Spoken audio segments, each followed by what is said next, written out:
Hi friends, 100% మీరు మాట్లాడతారు Nihali spoken English institute. ఈ వీడియోలో మనం దేనిని పడితే దానిని ఇంగ్లీష్లో ఏ విధంగా చెప్పాలో తెలుసుకోబోతున్నాం.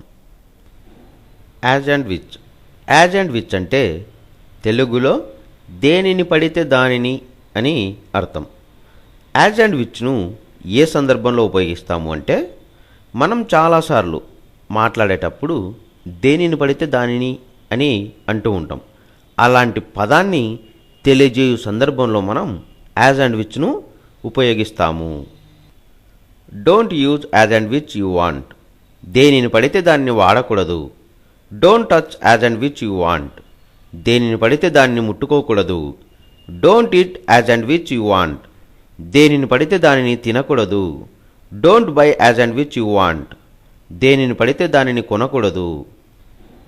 యాజ్ అండ్ విచ్ అంటే తెలుగులో దేనిని పడితే దానిని అని అర్థం.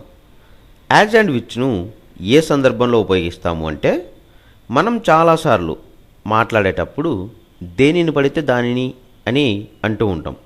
అలాంటి పదాన్ని తెలియజేయు సందర్భంలో మనం యాజ్ అండ్ విచ్ను ఉపయోగిస్తాము. Don't use as and which you want. దేనిని పడితే దాన్ని వాడకూడదు. Don't touch as and which you want. దేనిని పడితే దాన్ని ముట్టుకోకూడదు. Don't eat as and which you want. దేనిని పడితే దానిని తినకూడదు. Don't by as and which you want. దేనిని పడితే దానిని కొనకూడదు.